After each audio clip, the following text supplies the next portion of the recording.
Hello students, this is my next lecture on Geography class 9th chapter 2. This is video 2 about that. पिछले video में मैंने northern plain तक explain किया था। Northern plain कहाँ से कहाँ तक फैला है और कितना फर्टाइल है, कैसे बना है। अब हमारा नेक्स्ट टॉपिक है the peninsular plateau. Peninsular plateau, तो चलिए इसको शुरू करते हैं। तो पेनिनसुलर प्लेट्यू एक टेबल टॉप लैंड है, मतलब कि ज़मीन से थोड़ा ऊंचा उठा हुआ लैंड, जिसे हिंदी में पठार कहते हैं। और ये किस चीज़ का बना है, कौन सी रॉक्स का बना है?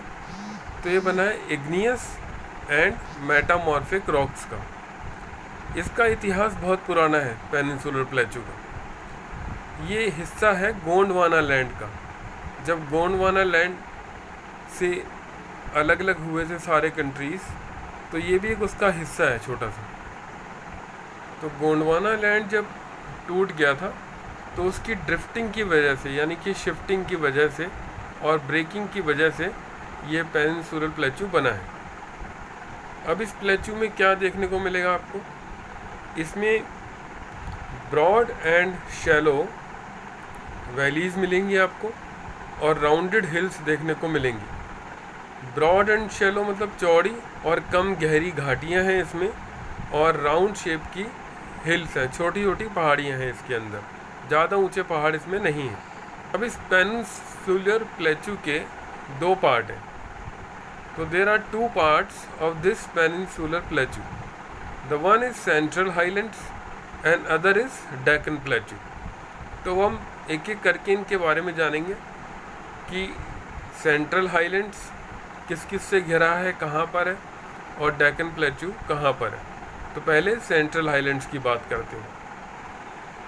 तो इस पेनिनसुलर प्लेट्यू का जो हिस्सा नर्मदा नदी के नॉर्थ की तरफ है, towards north of Narmada river, and covers a large part of Malwa, covers a large part of Malwa Plateau is called Central Highlands. तो सेंट्रल हाईलैंड कहाँ है, इसकी लोकेशन क्या हुई? Towards north of Narmada river and covering a large part of Malwa plateau. तो ये तो हुआ कि ये है क्या सेंट्रल हाईलैंड्स। जो विंध्या रेंज है उनके साउथ की तरफ आता है ये सेंट्रल हाईलैंड्स, यानी कि central highland binds the Vindhya range toward south. और जो अरावली रेंजेस हैं, अरावली राजस्थान की साइड में आता है, अरावली रेंजेस उनको नॉर्थ वेस्ट से कवर करता है ये। यानी कि जो हमारा सेंट्रल हाईलैंड्स है, ये अरावली रेंजेस को नॉर्थ वेस्ट की साइड से बाइंड करता है, घेरता है उन्हें।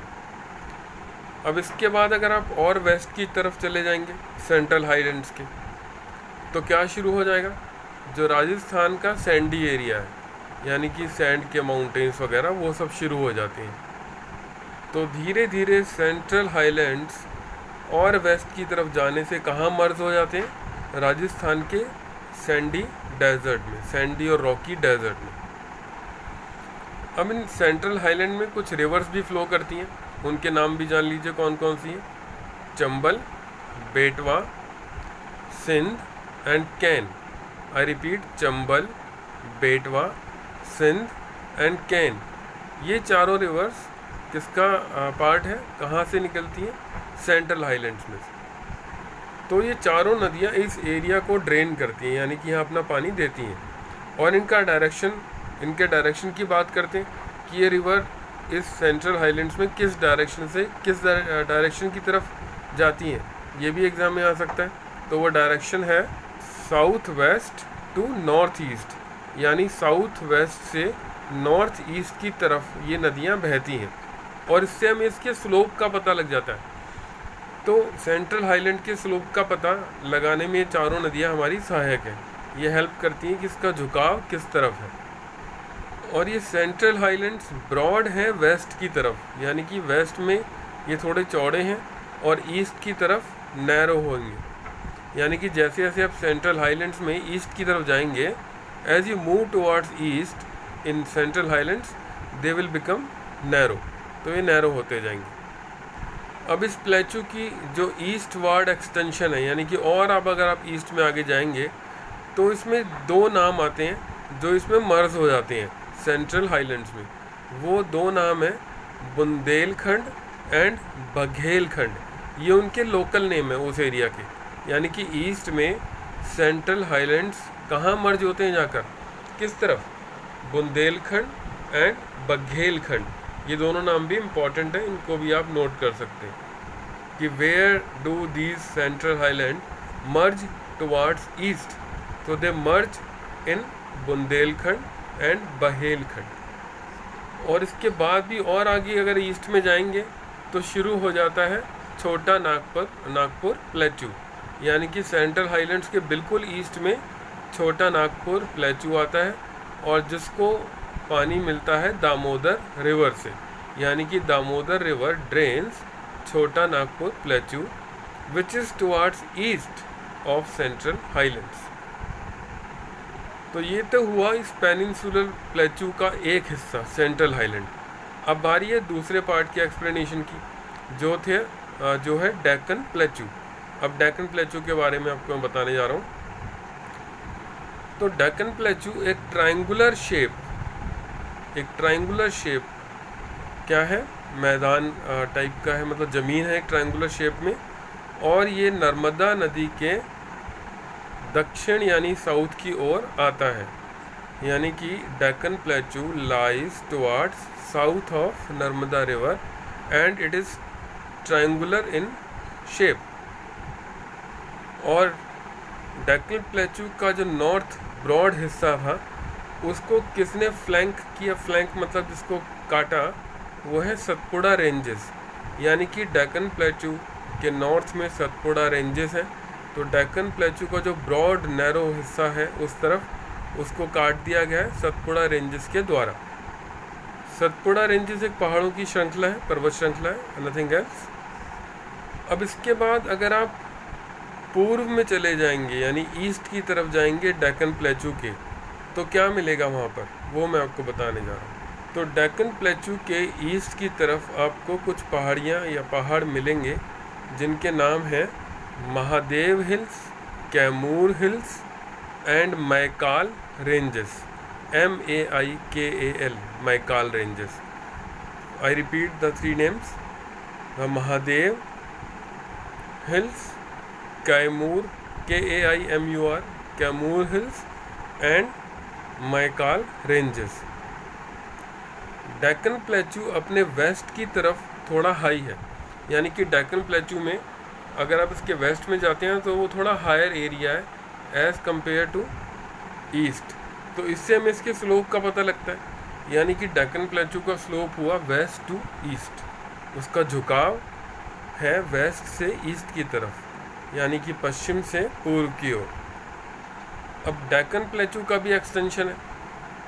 अगर हम और नॉर्थ ईस्ट की तरफ जाते हैं तो हमें डेक्कन प्लेचू का एक्सटेंशन कहाँ तक फैला हुआ मिलेगा, ये मिलेगा आपको Meghalaya, Karbi Anglong plateau and north कचर हिल्स, यानी कि इसके नॉर्थ ईस्ट की तरफ आपको ये तीनों देखने को मिलेंगे। ये तीनों वहाँ के लोकल नेम है जो आपको मैंने बताए, मेघालय वगैरह। और डेक्कन प्लेचू को एक फॉल्ट के द्वारा सेपरेट होना पड़ा छोटा नागपुर प्लेचू से। फॉल्ट मैंने इस चैप्टर के शुरू में आपको बता दिया था कि जहाँ पर जब प्लेट्स एक दूसरे से थोड़ी दूर जाती हैं, टेक्टोनिक प्लेट्स, तो फॉल्ट की क्रिएशन होती है। तो एक फॉल्ट सेपरेट करता है डेक्कन प्लेचू को छोटा नागपुर प्लेचू से। अब यहाँ की 3 मेन हिल रेंजेस के नाम आ रहे हैं, वो मैं आपको बताने जा रहा हूँ। ये भी from the point of exam view is very important कि नेम 3 हिल रीजन्स या हिल्स ऑफ दिस प्लेचू। उनके नाम हैं गारो हिल्स, खासी hills and Jaintia hills. GARO Garo, KHASI खासी एंड JANTIA जैंतिया हिल्स। ये तीनों हिल्स आपको यहाँ देखने को मिलेंगी। चलिए अब बात करते हैं Western Ghats and Eastern Ghats की। इनमें डिफरेंस भी एग्ज़ाम में आता रहता है, वेस्टर्न घाट्स और ईस्टर्न घाट में डिफ्रेंशिएट कीजिए। तो पहले मैं आपको थोड़ा डिफरेंस बताता हूँ, फिर एक्सप्लेनेशन। जो वेस्टर्न घाट्स हैं वो हायर है as compare to Eastern Ghats, यानी you can write Western Ghat column बनाकर जब आप डिफरेंस लिखेंगे तो वेस्टर्न घाट के आप नीचे लिख सकते हैं कि दे आर हायर, और वो थोड़े से हायर नहीं है, they are less high as compare to, आप ईस्टर्न घाट के नीचे लिख सकते हैं। तो Eastern Ghats are less higher as compare to Western Ghat, और वेस्टर्न घाट जो है वो हायर है। दूसरा डिफरेंस, वेस्टर्न घाट्स जो है वो कॉन्टीन्यूस है। कॉन्टीन्यूस यानी कि इनमें ज़्यादा कट्स नहीं है। जब यहाँ का पहाड़ी एरिया है वो कॉन्टीन्यूस है, कोई इतनी ऊबड़ खाबड़ चट्टाने या पत्थर नहीं है। और जबकि जो ईस्टर्न घाट्स हैं वो आपके डिसकॉन्टीन्यूस है। तो हमारा दूसरा डिफरेंस क्या बना कि Western Ghats are continuous and Eastern Ghats are discontinuous. Next difference, the Western Ghats are parallel to western coast. जो पश्चिमी समुद्र का किनारा है, वेस्टर्न कोस्ट, यानी कि गुजरात की तरफ, उससे गुजरात से जो नीचे वाली लाइन सारी कोस्टल लाइन है, वो कोस्टल लाइन से अगर आप थोड़ा सा और अंदर की तरफ आएंगे तो ये सारा नीचे केरला तक, ये सब वेस्टर्न घाट्स हैं। तो वेस्टर्न घाट्स किसके पैरेलल हैं? वेस्टर्न कोस्ट के। इसी तरह से जो ईस्टर्न घाट्स हैं they are parallel to eastern coast. तो ये तीसरे डिफरेंस में हम लिख सकते हैं, Western Ghats run parallel to the western coast and Eastern Ghats run parallel to the eastern coast. अब इनके कुछ मेन हिल्स की बात करते हैं जिसको भी आप डिफरेंस में यूज़ कर सकते हैं। जो वेस्टर्न घाट में हिल्स हैं, यहाँ पहाड़ियाँ भी हैं, वेस्टर्न घाट में भी और ईस्टर्न घाट में भी। तो वेस्टर्न घाट्स जैसा मैंने बताया कि हायर हैं ईस्टर्न घाट से, तो वेस्टर्न घाट की जो पहाड़ियाँ हैं, हिल्स हैं, उनकी एवरेज हाइट लाई करती है between 600 meters to 1600 meters. Means our next point is the average height of hills in Western Ghat lie between 600 meter to 1600 meter. अब ईस्टर्न घाट की बात करते हैं। तो आई रिपीट, जो वेस्टर्न घाट्स की हाइट है वो 900 मीटर से 1600 मीटर, इसको थोड़ा करेक्ट कर लेना। और ईस्टर्न घाट्स की जो एवरेज हाइट है वो है 600 meter. I repeat, the average height of Western Ghats lie between 900 meter to 1600 meters, यानी कि करीब 1 से 1.5 किलोमीटर तक की इनकी हाइट होती है। एंड ईस्टर्न घाट्स की हाइट है 600 मीटर्स। अब इनकी कुछ जो प्रोमिनेंट हिल्स हैं, जो मेन हिल्स के नाम है वो एग्ज़ाम में ही पूछ लेते हैं, उनके मैं नाम बता रहा हूँ कि वेस्टर्न घाट्स में कौन कौन सी मेन हिल्स हैं और ईस्टर्न घाट्स में कौन सी हैं। तो पहले वेस्टर्न घाट की हिल्स के नाम। पहली हिल है अनाई मूडी, अनाई ANIMUDI, अनाई मूडी, और उसकी हाइट है 2695 मीटर्स। और दूसरी हिल है डोडा बेटा, DODA डोडा बेटा, और उसकी हाइट है 2637 मीटर्स।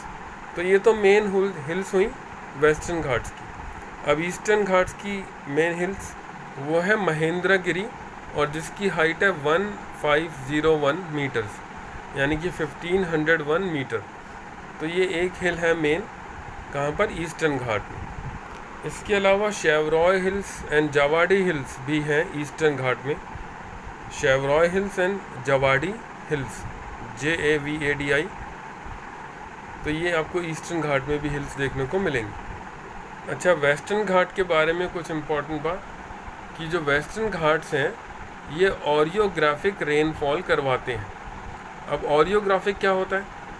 वेस्टर्न घाट जो है वो अरब सागर की तरफ आते हैं, और वहाँ से जब मॉइस्ट विंड्स उठती हैं समुद्र से, अरब सागर से पानी लेकर, तो वो इस वेस्टर्न घाट की हिल्स से टकराती हैं। और जब ये हिल्स से टकराती हैं तो हिल्स इनको और ऊपर की तरफ उठा देती हैं। मतलब कि western hills of Western Ghats move the moist air upwards on striking them, and after going upwards ये जो मॉइस्चर बियरिंग विंड्स हैं दे forms cloud and cause rainfall. तो ये होती है ओरियोग्राफिक रेनफॉल। तो ओरियोग्राफिक रेनफॉल का मतलब ये हुआ कि जब कोई पहाड़ या पहाड़ी किसी नमी वाली हवा को, मॉइस्चर बीरिंग विंड को टकराने के बाद उसे थोड़ा ऊंचा उठा दे और वो हवा ऊपर जाकर ठंडी हो जाए और क्लाउड फॉर्मेशन करे, तो उससे वहाँ बारिश होती है। तो उसको बोलते हैं ओरियोग्राफिक रेनफॉल। अब आज की वीडियो में इतना ही, बाकी नेक्स्ट वीडियो में। Till then wait and bye.